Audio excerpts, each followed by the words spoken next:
ओम शांति। 2 अक्टूबर 2024 के ईश्वरीय महावाक्य। पहले एक नज़र मुरली के मुख्य पॉइंट पर।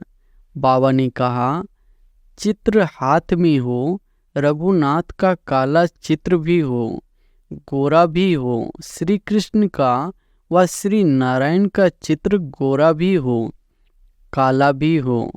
तुम मंदिर के पुजारी से पूछ सकते हो, इनको काला क्यों बनाया है जबकि असूल गोरा था। बोलो, हम श्रीनाथ के 84 जन्मों की जीवन कहानी सुनाते हैं। भाइयों और बहनों, आकर सुनो। ऐसा भाषण और कोई तो कर न सके। आयरन का कलर काला होता है, सोने का गोल्डन, उनको कहेंगे गोरे। वही फिर 84 जन्मों के बाद काले बनते हैं। सीढ़ी का चित्र भी जरूर हाथ में हो। और फिर बाबा ने कहा, आगे चल जैसे तुम उन्नति को पाते रहेंगे, वैसे भोजन भी तुमको ऐसा मिलता रहेगा। इसलिए बच्चों को कहते हैं, सिर्फ बाबा को याद कर भोजन बनाओ। ब्राह्मणों का भोजन बनाया हुआ खाने से बुद्धि शुद्ध हो जाती है, ताकत रहती है। ब्रह्मा भोजन की बहुत महिमा है। हम शिव बाबा को भोग लगाने के लिए बनाते हैं। शिव बाबा को याद करते बनाएंगे तो बहुतों का कल्याण हो सकता है। उस भोजन में ताकत हो जाती है। पाप समझाते हैं, खाना बनाओ, मिठाई बनाओ, शिव बाबा को याद करते रहो। शिव बाबा को याद कर बनाएंगे तो मिठाई खाने वालों का भी कल्याण होगा। और फिर लास्ट में बाबा ने कहा, चलते फिरते घूमते शिव बाबा को याद करना है। नौकरी आदि भी करनी है। पाप की याद बुद्धि में रहनी चाहिए। पाप को सिमरो तो तुम्हारी सब मनोकामनाएं पूरी हो जाएगी, सुखी हो जाएंगे। पाप को और वर्षे को याद करो। याद करते करते अथाह सुख पाएंगे। कलह क्लेश बीमारी आदि जो भी है सब छूट जाएंगे। राम व कृष्ण को परमात्मा नहीं कहा जाता, उन्हें देवता कहा जाता है। उनकी भी कलाएं कम होती जाती है। हर एक चीज की कला कम होती जाती ही है। कपड़ा भी पहले नया फिर पुराना होता है। और अब सुनते हैं महावाक्यों को विस्तार से। मुरली का सार है, मीठे बच्चे, याद में रहकर हर कर्म करो तो अनेकों को तुम्हारा साक्षात्कार होता रहेगा। प्रश्न है, संगम युग पर किस विधि से अपने हृदय को शुद्ध पवित्र बना सकते हो? उत्तर है, याद में रहकर भोजन बनाओ और याद में खाओ तो हृदय शुद्ध हो जाएगा। संगम युग पर तुम ब्राह्मणों द्वारा बनाया हुआ पवित्र ब्रह्मा भोजन देवताओं को भी बहुत पसंद है। जिनको ब्रह्मा भोजन का कदर रहता वह थाली धोकर भी पी लेते हैं। महिमा भी बहुत है। याद में बनाया हुआ भोजन खाने से ताकत मिलती है, हृदय शुद्ध हो जाता है। ओम शांति। संगम पर ही बाप आते हैं। रोज बच्चों को कहना पड़ता है कि रूहानी बाप रूहानी बच्चों को समझा रहे हैं। ऐसा क्यों कहते हैं कि बच्चे अपनी को आत्मा समझो। बच्चों को यह याद पड़े, बरोबर बेहद का बाप है। आत्माओं को पढ़ाते हैं, सर्विस के लिए भिन्न भिन्न पॉइंट्स पर समझाते हैं। बच्चे कहते हैं सर्विस नहीं है, हम बाहर में सर्विस कैसे करें? बाप सर्विस की युक्तियां तो बहुत ही सहज बतलाते हैं। चित्र हाथ में हो, रघुनाथ का काला चित्र भी हो, गोरा भी हो, श्री कृष्ण का व श्री नारायण का चित्र गोरा भी हो, काला भी हो, भल छोटे चित्र ही हो। श्री कृष्ण का इतना छोटा चित्र भी बनाते हैं। तुम मंदिर के पुजारी से पूछ सकते हो इनको काला क्यों बनाया है, जबकि असुल गोरा था। वास्तव में तो शरीर काला नहीं होता है ना। तुम्हारे पास बहुत अच्छे गोरे गोरे भी रहते हैं, परंतु इनको काला क्यों बनाया है, यह तो तुम बच्चों को समझाया गया है। आत्मा कैसे भिन्न भिन्न नाम रूप धारण करते नीचे उतरती है। जब से काम चिता पर चढ़ती है तब से काला बनती है। जगन्नाथ व श्रीनाथ द्वारे में ढेर यात्री होते हैं, तुमको निमंत्रण भी मिलते हैं। बोलो, हम श्रीनाथ के 84 जन्मों की जीवन कहानी सुनाते हैं। भाइयों और बहनों, आकर सुनो।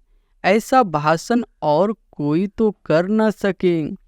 तुम समझा सकते हो यह काला क्यों बने हैं। हर एक को पावन से पतित जरूर बनना है। देवताएं जब वाम मार्ग में गए हैं तब उन्हें काला बनाया है। काम चिता पर बैठने से आयरन एजेड बन जाते हैं। आयरन का कलर काला होता है, सोने का गोल्डन, उनको गोरे कहेंगे। वही फिर 84 जन्मों के बाद काले बनते हैं। सीढ़ी का चित्र भी जरूर हाथ में हो। सीढ़ी भी बड़ी हो तो कोई भी दूर से देख सकेंगे। अच्छी रीति और तुम समझाएंगे कि भारत की यह गति है। लिखा हुआ भी है उत्थान और पतन। बच्चों को सर्विस का बहुत शौक होना चाहिए। समझना है यह दुनिया का चक्र कैसे फिरता है। Golden age, silver age, copper age, फिर यह पुरुषोत्तम संगम युग भी दिखाना है। भल बहुत चित्र नहीं उठाओ, सीढ़ी का चित्र तो मुख्य है। भारत के लिए तुम समझा सकते हो। अब फिर से पतित से पावन तुम कैसे बन सकते हो। पतित पावन तो एक ही बाप है। उनको याद करने से सेकंड में जीवन मुक्ति मिलती है।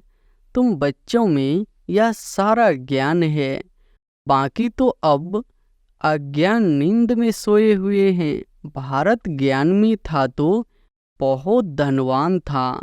अभी भारत अज्ञान में है तो कितना कंगाल है। ज्ञानी मनुष्य और अज्ञानी मनुष्य होते हैं ना। देवी देवता और मनुष्य तो नामी गरामी है। देवताएं सतयुग त्रेता में, मनुष्य द्वापर कलयुग में। बच्चों की बुद्धि में सदैव रहना चाहिए सर्विस कैसे करे, वह भी बाप समझाते रहते हैं। सीढ़ी का चित्र समझाने के लिए बहुत अच्छा है।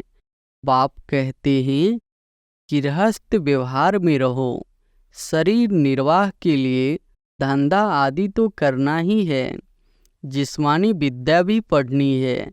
बाकी जो टाइम मिले तो सर्विस के लिए ख्याल करना चाहिए।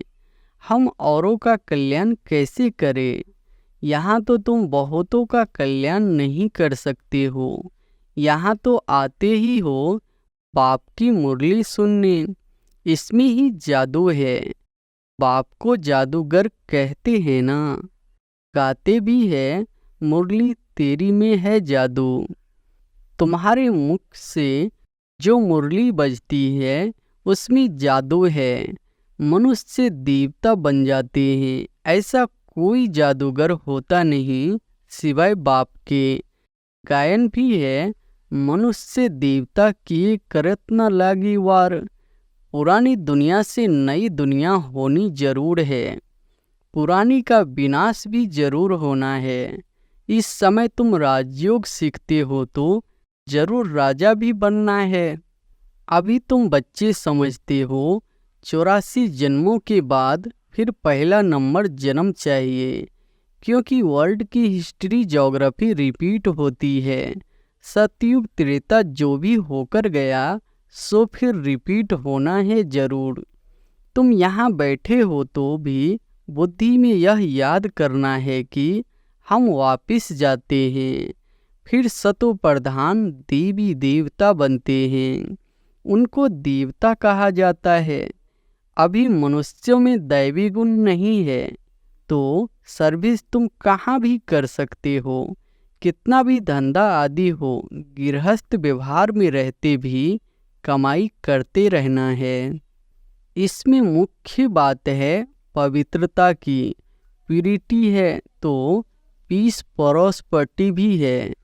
कंप्लीट प्योर बन गए तो फिर यहाँ नहीं रह सकते, क्योंकि हमको शांति धाम जरूर जाना है। आत्मा प्योर बन गई तो फिर आत्मा को इस पुराने शरीर के साथ नहीं रहना है। यह तो इम्प्योर है ना, 5 तत्व ही इम्प्योर है, शरीर भी इनसे ही बनता है। इनको मिट्टी का पुतला कहा जाता है। 5 तत्व का शरीर एक खत्म हो जाता है, दूसरा बनता है। आत्मा तो है ही आत्मा, कोई बनने की चीज नहीं। शरीर पहले कितना छोटा फिर कितना बड़ा होता है, कितने ऑर्गन्स मिलते हैं जिससे आत्मा सारा पार्ट बजाती है। यह दुनिया ही वंडरफुल है। सबसे वंडरफुल है बाप, जो आत्माओं का परिचय देते हैं। हम आत्मा कितनी छोटी है, आत्मा प्रवेश करती है। हर एक चीज वंडरफुल है। जानवरों के शरीर आदि कैसे बनते हैं, वंडर है ना। आत्मा तो सब में वही छोटी है। हाथी कितना बड़ा है, उनमें इतनी छोटी आत्मा जाकर बैठती है। बाप तो मनुष्य जन्म की बात समझाते हैं। मनुष्य कितने जन्म लेते हैं, 84 लाख जन्म तो है नहीं। समझाया है जितनी धर्म है उतनी वैरायटी बनती है। हर एक आत्मा कितनी फीचर्स का शरीर लेती है, वंडर है ना। फिर जब चक्र रिपीट होता है, हर जन्म में फीचर्स नाम रूप आदि बदलते जाते हैं। ऐसे नहीं कहेंगे श्री कृष्ण काला श्री कृष्ण गोरा, नहीं। उनकी आत्मा पहले गोरी थी, फिर 84 जन्म लेते लेते काली बनती है। तुम्हारी भी आत्मा भिन्न भिन्न फीचर्स भिन्न भिन्न शरीर लेकर पार्ट बजाती है। यह भी ड्रामा है। तुम बच्चों को कभी भी कोई फिक्रात नहीं होनी चाहिए। सब एक्टर्स है, एक शरीर छोड़ दूसरा लेकर फिर पार्ट बजाना ही है। हर जन्म में संबंध आदि बदल जाता है। तो बाप समझाते हैं यह बना बनाया ड्रामा है। आत्मा ही 84 जन्म लेते लेते तमो प्रधान बनी है। अब फिर आत्मा को सदो प्रधान बनना है। पावन तो जरूर बनना है। पावन सृष्टि थी, अब पतित है, फिर पावन होनी है। सतो प्रधान तमो प्रधान अक्षर तो है ना। सतो प्रधान सृष्टि फिर सतो रजो तमो सृष्टि। अभी जो तमो प्रधान बने हैं वही फिर सतो प्रधान कैसे बने, पतित से पावन कैसे बने। बरसात के पानी से तो पावन नहीं बनेंगे। बरसात से तो मनुष्यों का मौत भी हो जाता है, फ्लड्स हो जाती है तो कितने डूब जाते हैं। अभी बाप समझाते रहते हैं यह सब खंड नहीं रहेंगे। नेचुरली कैलेमिटीज भी मदद देगी। कितने ढेर मनुष्य जानवर आदि बह जाते हैं। ऐसे नहीं कि पानी से पावन बन जाते हैं, वह तो शरीर चला जाता है। शरीरों को तो पतित से पावन नहीं बनना है, पावन बनना है आत्मा को। सो पतित पावन तो एक बाप है। भल वह जगत गुरु कहलाते हैं, परंतु गुरु का तो काम है सद्गति देना। वह तो एक ही बाप सद्गति दाता है। बाप सद्गुरु ही सद्गति देते हैं। बाप समझाते तो बहुत रहते हैं, यह भी सुनते हैं ना।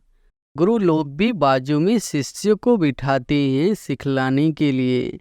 यह भी उनके बाजू में बैठता है।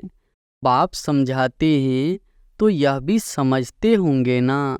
इसलिए गुरु ब्रह्मा नंबर 1 में जाता है। शंकर के लिए तो कहते हैं आँख खोलने से भस्म कर देते हैं। फिर उनको तो गुरु नहीं कहा जाए।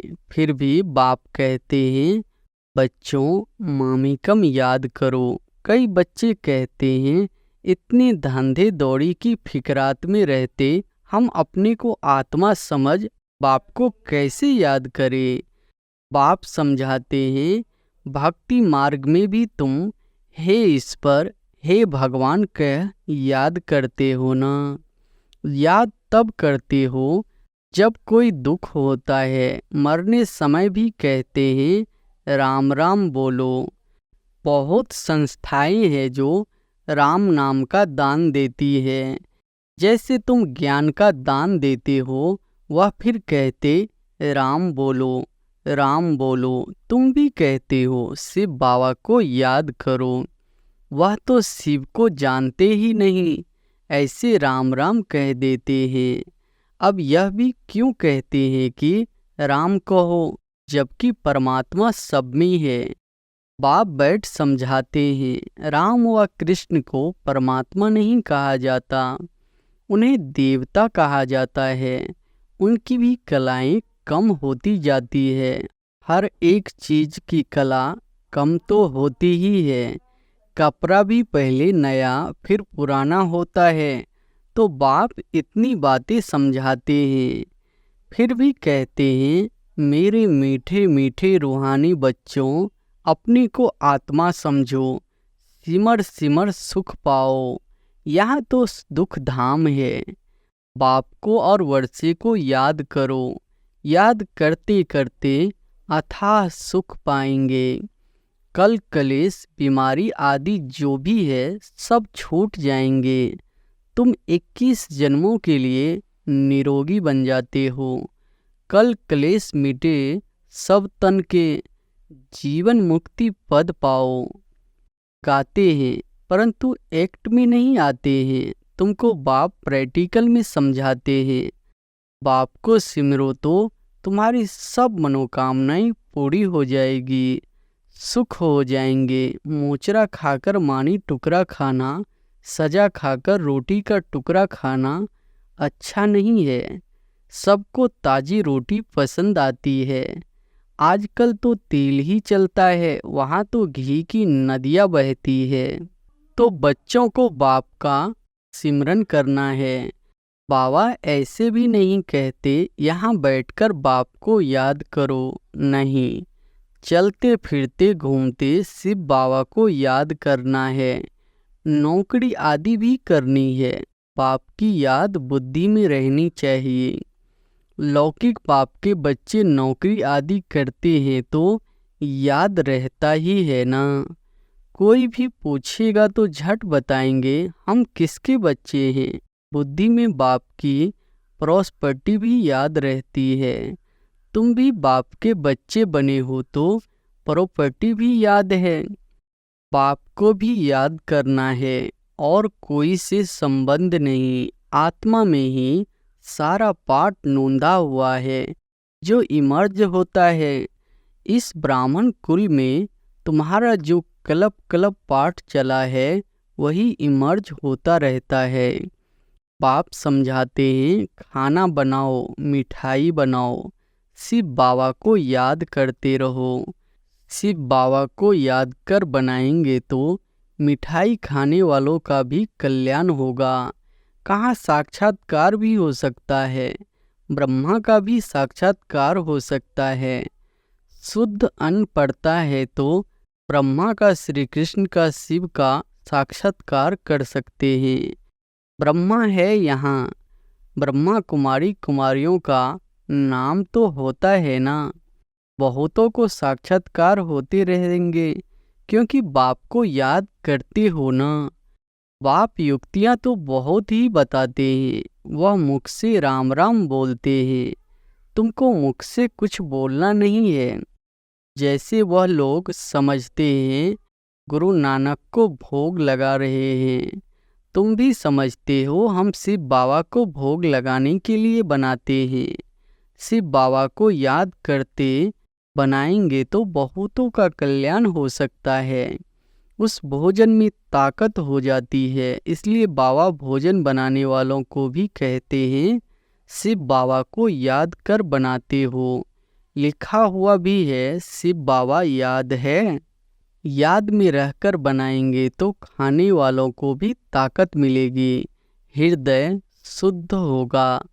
ब्रह्मा भोजन का गायन भी है ना। ब्राह्मणों का बनाया हुआ भोजन देवताएं भी पसंद करते हैं, यह भी शास्त्रों में है। ब्राह्मणों का भोजन बनाया हुआ खाने से बुद्धि शुद्ध हो जाती है, ताकत रहती है। ब्रह्मा भोजन की बहुत महिमा है। ब्रह्मा भोजन का जिनको कदर रहता है थाली धोकर भी पी लेते हैं, बहुत ऊंच समझते हैं। भोजन बिगड़ तो रह न सके, फैमन में भोजन बिगड़ मर जाते हैं। आत्मा ही भोजन खाती है, इन ऑर्गन्स द्वारा स्वाद वह लेती है। अच्छा बुरा आत्मा ने कहा ना, यह बहुत स्वादिष्ट है, ताकते वाला है। आगे चल जैसे तुम उन्नति को पाते रहेंगे वैसे भोजन भी तुमको ऐसा मिलता रहेगा। इसलिए बच्चों को कहते हैं शिव बाबा को याद कर भोजन बनाओ। बाप जो समझाते हैं उनको अमल में लाना चाहिए ना। तुम हो पियर घर वाले, जाते हो ससुर घर, सूक्ष्म वतन में भी आपस में मिलते हैं, भोग ले जाते हैं। देवताओं को भोग लगाते हैं ना। देवताएं आते हैं, तुम ब्राह्मण वहाँ जाते हो, वहाँ महफिल लगती है। अच्छा, मीठे मीठे सिकिलधे बच्चों प्रति माता पिता बाप दादा का याद प्यार और गुड मॉर्निंग। रूहानी बाप की रूहानी बच्चों को नमस्ते। धारणा के लिए मुख्य सार पहली पॉइंट है, किसी भी बात की फिक्रात नहीं करनी है, क्योंकि यह ड्रामा बिल्कुल एक्यूरेट बना हुआ है। सभी एक्टर्स इसमें अपना अपना पार्ट बजा रहे हैं। दूसरी पॉइंट है, जीवन मुक्ति पद पाने व सदा सुखी बनने के लिए अंदर में एक बाप का ही सिमरन करना है, मुख से कुछ भी बोलना नहीं है। भोजन बनाते व खाते समय बाप की याद में जरूर रहना है। वरदान है, स्वार्थ, ईर्ष्या और चिड़चिड़ेपने से मुक्त रहने वाले क्रोध मुक्त भव। स्वार्थ, ईर्ष्या और चिड़चिड़ेपने से मुक्त रहने वाले क्रोध मुक्त भव। कोई भी विचार भले दो, सेवा के लिए स्वयं को ऑफर करो, लेकिन विचार के पीछे उस विचार को इच्छा के रूप में बदली नहीं करो। जब संकल्प इच्छा के रूप में बदलता है तब चिड़चिड़ापन आता है, लेकिन निस्वार्थ होकर विचार दो, स्वार्थ रखकर नहीं। मैंने कहा तो होना ही चाहिए, यह नहीं सोचो। ऑफर करो, क्यों क्या मैं नहीं आओ, नहीं तो ईर्ष्या घृणा एक एक साथ ही आते हैं। स्वार्थ या ईर्ष्या के कारण भी क्रोध पैदा होता है। अब इससे भी मुक्त बनो। स्लोगन है, शांति दूत बन सबको शांति देना, यही आपका एक्यूपेशन है। अच्छा, ओम शांति।